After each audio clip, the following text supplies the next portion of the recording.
It's time to sit back, relax, and listen to Conversations with Joan. Conversations with Joan will inspire, motivate, and empower you. Live your best life now. Listen, learn, think, and decide. And now, here's your host, Joan Herman. Welcome to Change Your Attitude, Change Your Life's Conversations with Joan. I'm Joan Herman. Thanks for tuning in. Conversations with Joan focuses on topics that are important to your life, from health and wellness to professional development to personal well-being. Changemakers join me to share their insights, tips, and strategies so you can thrive and live your best life now. Thank you for taking time for yourself, and thank you for letting us be a part of your life. Now, let's start talking. If you've ever tried to lose weight, you know how challenging it can be. We're constantly looking for easy, effective ways to take off the pounds and keep them off. According to today's guest, Dr. Neal Barnard, certain foods actually cause weight loss, like a weight loss medication, without a prescription. He joins us today to discuss the Power Foods diet, which he contends results in easy weight loss with no calorie counting and no portion limits. Dr. Barnard is an adjunct faculty member of the George Washington University School of Medicine and president of the Physicians Committee for Responsible Medicine. He's a New York Times bestselling author whose new book is The Power Foods Diet, the breakthrough plan that traps, tames, and burns calories for easy and permanent weight loss. Welcome, Dr. Barnard. Thank you so much for joining us. Well, thank you. It's great to be with you today. So, Doctor, let's start off by talking about what most of us do wrong when it comes to weight loss. I know my method has always been starvation, and it worked when I was younger, but now I think it actually causes me to gain weight. So what are we doing wrong when it comes to losing weight? Yeah, I think what you said is what many people have experienced, that they figure, well, if I've gained weight, the thing I should do is just not eat. Or eat tiny little portions or skip breakfast or something like that. And what you said is true, that as time goes on, people discover that slows their metabolism. And so then anything that they eat after that is more fattening than it would have been before. So that's really a problem. What we can do instead is use foods that actually cause weight loss. It turns out that there are certain foods that tame your appetite. So what I mean by that is you eat more of these foods and your appetite tends to diminish so that you're satisfied with a smaller portion. There are also certain foods that trap calories so that you can eat a food, but you really don't absorb all the calories that are in it. There are also foods that increase your metabolism so that you burn calories faster after a meal. So we put these to work, and they're delicious foods. Now, I have to say that this science was a little bit fluky up until about 2015. Was this a magic food or that a magic food? But in 2015, Harvard researchers did some great studies that really showed it was true. And the problem is, Doctor, that we're bombarded with information and different philosophies and different ways to do things, fast or eat every 2 hours or do this or do that. So you're saying we should be eating, but is there a method around it? Should we be eating every 2 hours? The main point is to eat the foods that qualitatively are helpful. The frequency of the foods is less important. So that doesn't mean it's unimportant. And you raised an interesting point. Should I eat every 2 hours? About 20 years ago, we really thought that was the way to do it. Frequent small meals. We later realized that turns out not to be helpful, and so we're now looking at less frequent, larger meals. But what really matters more is the type of food. So at Harvard University, they discovered that the more people ate of certain foods, the more weight they would lose in studies of more than 100,000 people. And the number one food for weight loss, surprisingly enough, was the blueberry. Mm-hmm. And you think, how can this be? Blueberries, strawberries, raspberries. And we now know that blueberries get their blue color from anthocyanins that happen to stimulate the metabolism a little bit so that you burn calories a little bit faster. And they're not alone. I mean, there are many other foods that do that as well. There are certain spices like cinnamon or ginger or the capsaicins in hot peppers that you can use for the same kind of effect. But there are, in fact, dozens of these, and you can put them to work naturally. And so whether you're eating frequent small meals or 3 meals a day or 2 big meals or whatever, if the foods that work are included, it's so much easier. We hear a lot about personalized medicine and eating for a person's particular metabolism. Does incorporating these foods, is this more universal? Does the science show that this works more across the board? Yes, it does. Now, it is true that different people have different effects. I mean, there's some people where their metabolism is naturally really pretty high, and they tend to lose weight really more easily than other people. We do see those things. But the power foods are the foods that you would recommend for everyone. It's like, is smoking good for anybody? The answer is no. Every single person is better as a non-smoker, and every single person does better if the power foods are part of their routine. So really the goal of it then is to add in these power foods with the goal of crowding out the foods that aren't as healthy.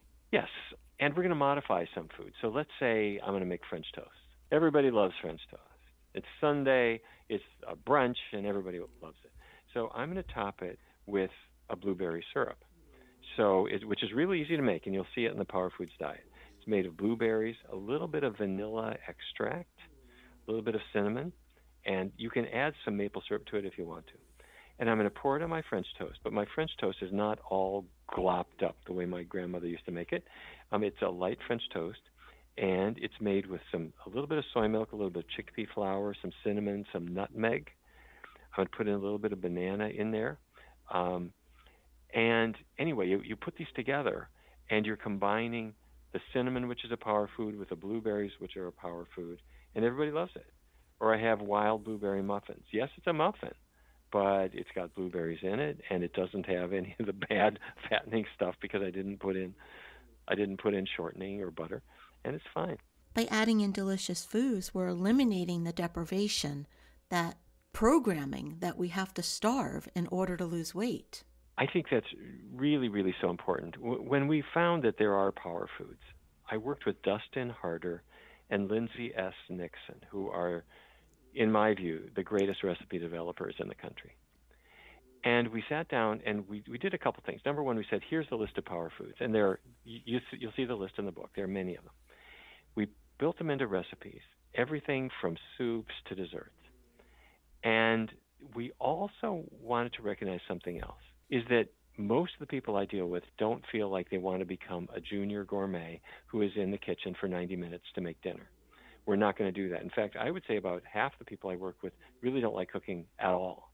I mean, that's just not their thing. They don't want to cook. They want to use convenience foods. So all the recipes in the book, there are 130 some, they're either easy recipes where you're in and out of the kitchen fast, or they are called convenient recipes where you're not really cooking at all. You're just opening a jar, or it's things that really require virtually no food preparation. Or we also have on the other side, we have some that are elegant, that, it's French toast, but I've added a mint leaf to it, or a little confectioner's sugar down the side to make it extra engaging for when all your friends are coming over for the Sunday brunch. So the whole idea was to make foods that work, that knock the weight off, but that are easy and quick and fit what you want. If you don't want to cook, if you want to make it really fast and easy, and that's what the recipes do. And the last step was we tested them. So we brought in dozens of people and said, try this recipe and see what you think. And if a recipe had any kind of issue, we would fix that, so that we wanted to make sure that they would really work and be quick and be fun. I think the book is coming out at such a wonderful time because, like I said earlier, I've been a lifelong dieter. My weight has yo-yoed up and down throughout my entire life. So I call myself the queen of dieting. But what I see happening today to try to get the weight off quickly, it scares me because I'm such a proponent of not taking unnecessary medication. So what are your thoughts on these weight loss medications? And can we actually achieve similar results without the prescription? Yes, you can. Your body, your digestive tract, makes a compound called GLP-1, glucagon-like peptide number 1. So your intestinal tract says, all right, you've just eaten a lunch, and the lunch went down your digestive tract, and now I'm going to release some GLP-1 into the blood. It goes to the brain, and its job is to turn down your appetite. Well, GLP-1 is an appetite suppressant that your body makes naturally. No company can sell it. You can't patent something that your body's making. So Novo Nordisk made a synthetic GLP-1 which they could patent because it's a little bit different. The problem is it's a synthetic. It has a lot of side effects, and it costs $15,600 a year. And if you inject it, your appetite will be reduced. It really does. But I wouldn't go that direction. I would suggest not doing that because you can do it naturally. Now, here's the issue. Not every food causes GLP-1 release. So we brought in, or not we, my research colleague, Hannah Kaliova, brought in individuals and gave them a meat sandwich, like a fast food type burger. And it doesn't release GLP-1. You don't get an appetite turnoff from it. And she then brought in people and gave them a plant-based sandwich high in fiber and high in complex carbohydrate. And it caused a massive GLP-1 release.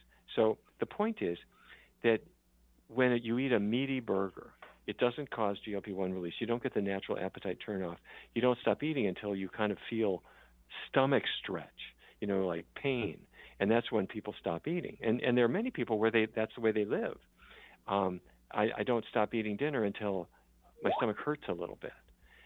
But the fact of the matter is you have built-in appetite turnoff functions that don't require pain, that turn off because your intestinal tract is telling your brain to reduce appetite and just slow down and stop eating naturally. But it depends on the kinds of foods that you're going to eat. So no, we don't use the weight loss drugs at all. And what scares me about those drugs is I would assume as soon as you stop taking them, you're going to gain the weight back. But doing it with a more natural approach like you're teaching us, we've changed our eating habits. We've changed what we're putting into our body so we can sustain it. Yes. Our studies are typically short-term studies, like 14 weeks, 16 weeks, 20 weeks. And then after the study's over, what we will typically do is follow, or different studies are different, but we can follow the participants for a year, follow them for 2 years. And the question is, does the weight come back?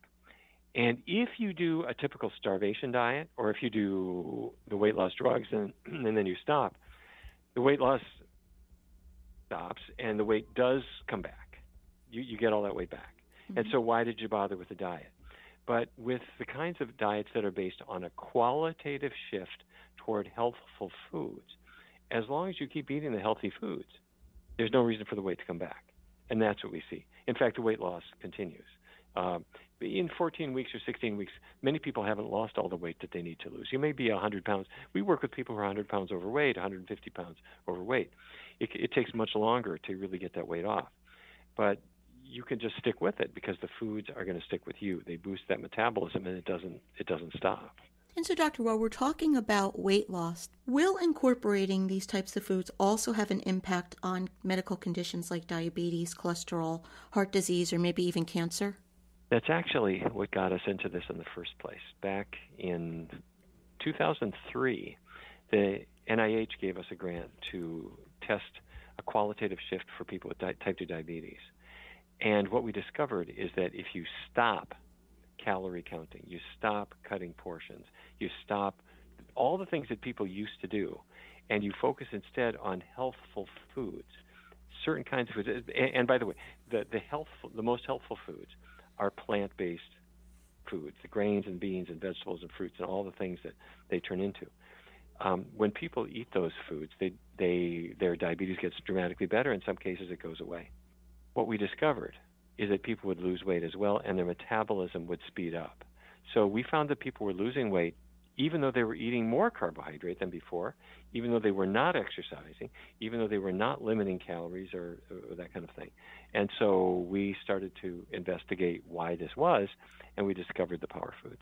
You just mentioned exercise. How important is exercise when following your program? Exercise is a factor. But I want to say two things. One is, the first thing is I love exercise. I do it personally, and I always recommend it. However, when we're doing a research study to see what foods will do, we ask our participants not to change their exercise. So if you're sedentary, we say stay sedentary until the study is over, because I need to isolate the effect of the food, because that's what I'm trying to study. And if you're exercising at the same time, I don't know what did the food do, what did the exercise do. So what we discovered is that people lose weight whether they exercise or not. Where that became important was in a couple ways. Number one, we work with people with disabilities or people who might have very, very serious weight issues where exercise is not something that they're really able to do very effectively. They still lose weight, even though they are not exercising. The other thing that has to be said is that exercise can be frustrating. What I mean by that is a person exercises and they're not really losing a lot of weight.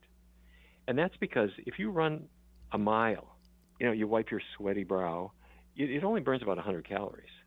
So, I mean, that's good, but most people need to burn more calories than that. And exercise is a relatively difficult way to lose a substantial amount of weight.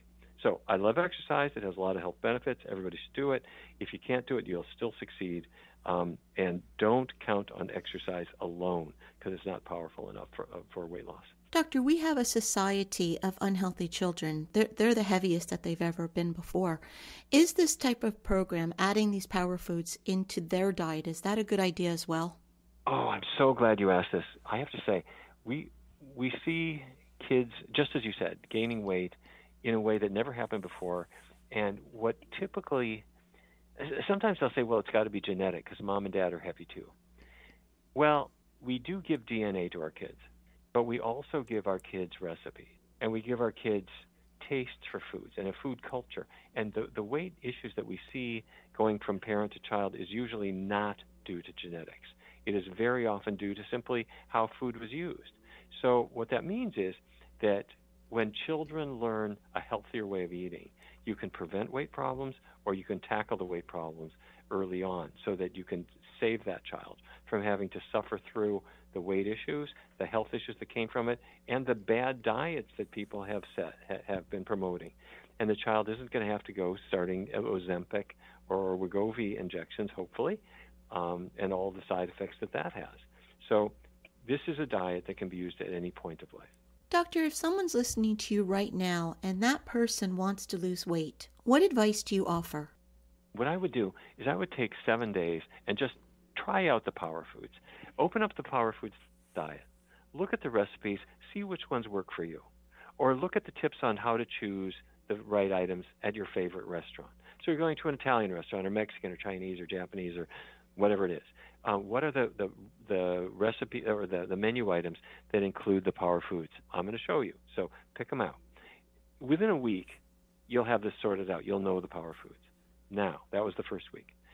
The second week, I suggest that you eat the power foods, eat plant-based foods exclusively. Do it for 3 weeks because I want to retrain your taste buds. At the end of 21 days, two things will have happened. Number one, you will have lost weight remarkably easily. It's almost automatic. If you've got diabetes, your blood sugar is getting better, you're going to feel better. But the second thing that happens is your tastes are changing because I took away the fatty foods, and you now prefer the healthier foods, and that makes it so much easier going forward. So take a week, look at the power foods that you love, take 3 weeks, and do a quick test, 21-day test. It'll change your life. What type of weight loss results can someone expect by following this plan? I would encourage people to take their time with it. If you lose a pound a week, that's 50 pounds a year. That's great. That's fine. If you lose a half a pound a week, that's 26 pounds a year. That's great. Let it come off at its own pace. And that's the key. It's a way of life. And when we make these types of changes, they become part of our lifestyle, and that's when we win. You said it. That's exactly what does it. Love the foods that love you back. And once again, that book is The Power Foods Diet, the breakthrough plan that traps, tames, and burns calories for easy and permanent weight loss. Doctor, if our listeners would like to learn more about you and your work, where can they go? Well, thank you for asking. The Power Foods Diet is on all the online places like Amazon or Target or Barnes & Noble, or if there's a bookstore that's still opening in their doors in your neighborhood, please go in and see them. They'd like to see you. And to learn more about the Power Foods Diet, you'll also see it at our website, which is pcrm.org. That's Physicians Committee for Responsible Medicine, pcrm.org. Dr. Barnard, thank you so much for joining us. Well, thank you. It's been great talking with you today. Thank you for joining us. I hope you found the show informative. At Change Your Attitude, Change Your Life, we believe that knowledge is power. Take what you've learned, apply it, and live your best life now. Remember that the information provided is the opinion of our guests and should never replace the advice of a professional who knows your personal situation. If you'd like more information, visit our website, cyacyl.com. That stands for Change Your Attitude, Change Your Life. While on the site, listen to past shows on demand, read our digital articles, and be sure to subscribe to our mailing list. Until next time, this is Joan Herman. Thanks for tuning in.